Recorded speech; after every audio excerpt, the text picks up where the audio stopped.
last night on the Golden Bachelorette. Yo, boys! It's cannonball time! Jack's hitting the pool.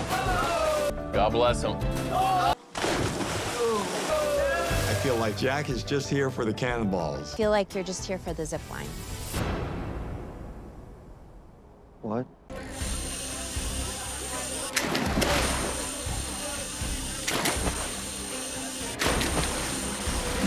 We're gonna try the cannonball again. It's another week of the Golden Bachelorette, and the guys are now moving into the mansion. So let's give a toast To 401k! To the top! To Medicare! Ah, yes, of course. And let's check out these accommodations, which normally isn't an issue, but with these guys, I mean, bunk beds might be their biggest hurdle all season. Guys, I just can't do the upper. I got my knees. I'm okay with it. It's just that sometimes I will get up 3, 4, sometimes 5 times a night. Yeah, there's gonna be more traffic outside that bathroom every night than there will be in LA during rush hour. I sleep naked, that's why I want that bed, because in the middle of the night, I wake up about a couple times a night to go to the bathroom, so don't mind me if I'm naked. Well, it's now time for Jesse to come in and fill these guys in on the dates for the week, which, while fun, can also be very serious. If you go on that magical one-on-one date and you don't receive a rose, sadly, you're going to be going home immediately. Could you repeat? But for their first group date, the men are asked to rush into the other room to see that they'll be headed to senior prom. Adorable. Though I bet none of their proms had Taylor Dane out here serenading them. Something that gets these guys moving, and oh yeah, Charles, show 'em how it's done. We also learn that Jordan here actually went on a date with Taylor Dane. Jordan tells me he went on a date with Taylor Dane 5 years ago. Crazy. I asked her if she remembered me. She's like, yeah, because we had 5 minutes together. Alright, do you think he mentioned this to production and casting and they were like, okay, we have to get Taylor, we gotta get Taylor, people? But not everyone had a magical prom experience their first time around. Jonathan here says he was the only person of color at a small Catholic school. I had the courage to ask a girl out to prom. And probably like a week before prom, she decided not to go. And then we see Charles sitting alone all by himself looking sad. No, no, no, no. Every time I see Charles upset, I'm immediately like, Somebody hurt you, my boy.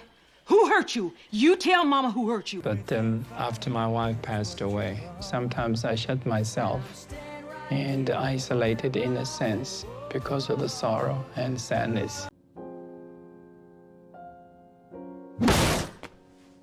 But Charles is here to remind us that it's okay to be sad and still search for happiness. 'Cause I mean, look at those dance moves, my guy. Look at those moves! Today is the first happiest day with me since my wife passed away. Oh boy, here come the emotions. Here they come. Hello? Hi, Sophia, this is your dad.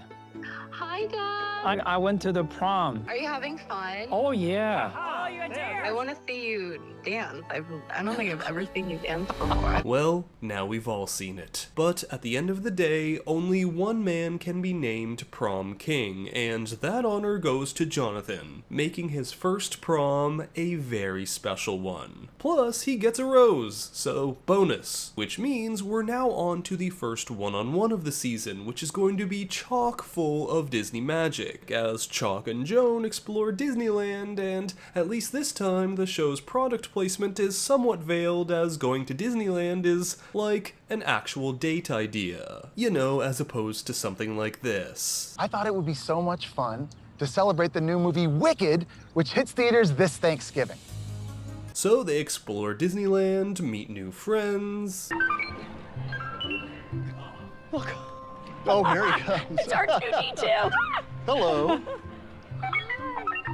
But as things head into the night portion of the date, it's time for, once again, a heart-wrenching story. As Chalk describes his first marriage and then meeting his late partner Kathy, who one day began having seizures which turned out to be tumors on her brain. About a month out, Kathy sat me down and she goes, I want you to go on with your life. Kathy lived for 5 months, 4 days. But this is actually something the two connect on. They both have been in that room with their loved ones, and they're both both working through their emotions and trying to find happiness. So Joan expresses that chalk today has made her feel safe, meaning out comes the rose, out comes the Disney fireworks, and we can chalk this one up as a success. But with that, we're now on to the final group date for the week, and this one is the second annual Golden Talent Showcase, with the winner getting an extra special dinner with Joan, so there's a lot on the line here. First up for their talent is Greg, who's putting his comedy chops on display. Can I get a USA chant going? USA! USA! Unfortunately, USA stands for untreated sleep apnea. Was I funny? No. Untreated sleep apnea, that's the truth, am I right, people? But okay, maybe he was going with this because apparently Greg snores a ton, which can be a symptom of sleep apnea, I guess. But imagine being someone in the audience there going, what on earth is this man talking about? Then Charles K comes up and cures Greg by thwomping him right in the chest. Nearly took this man right out of the competition. But hey, can I just say, Golden Bachelor in Paradise match right here? Huh? So we get poems, Jack takes his socks off and puts googly eyes on them, which is also a talent shared by my toddler, so I gave it a standing ovation. Pascal does a speed cut. You can do that in 3 minutes, boy.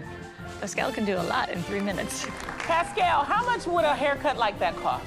$175. In this economy, Captain Lee sings a song, and then Dan decides it'd be a good idea to turn an issue of his, he has hand tremors, and use that to his advantage in this rockin' ribbon twirl routine. Something that ends up paying off as his good humor and vulnerability wins him the talent showcase and that extra time with Joan. But on the flip side, that announcement has Captain Lee going, "Are you kidding me? Son of a..."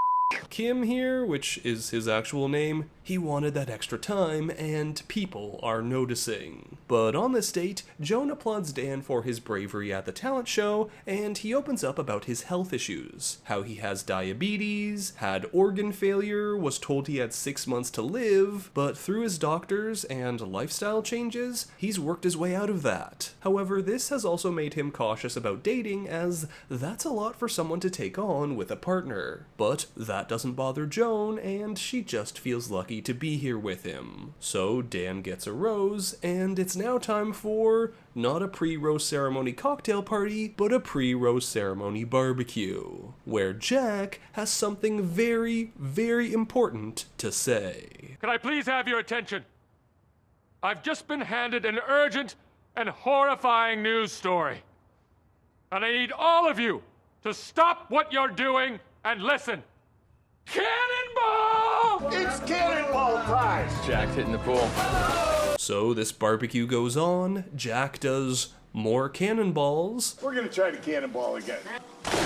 And we get a bunch of little moments with all the men. The only strange one, though, is this feature with Gil, because apparently Gil is supposed to be getting less screen time. The show announced this after allegations of him harassing his ex-girlfriend came out recently, yet we see this heart-wrenching story of his wife passing, so I don't know what they're doing. But look, even this season has its share of controversy. I guess it wouldn't be a Bachelor show without it. Anyway, Joan gifts Gary their prom photo, and he absolutely breaks down. Oh my God, what a thought. That's me. Who would have thought? Okay, no disrespect to the photo, but has this man, like, ever gotten a gift before? I said I wasn't gonna cry. Then Mark over here sits down with Joan, and he tells her he spent 11 years in Germany with the army, so he has her guess what he's saying in German. Where, of course, the final one is... Kann ich dich küssen? Can I kiss you? Oh, yeah. Yeah, you can. Though I will say this show can be tricky, cause they used this moment in the previews in a much different way. I want that perfect feeling again. I love you, Mark. But alright, it's now time for the rose ceremony, where with one rose left, this one comes down to Guy, Cannonball Jack, Bob, Christopher, and Michael.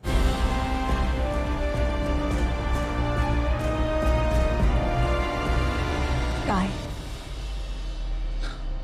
So with that, it's time for Jack to cannonball out of here along with Christopher, Michael, and Bob. But is Jack upset? Nah, he had a blast. And you know what? he did it his way. I'll state my case, of which I'm certain.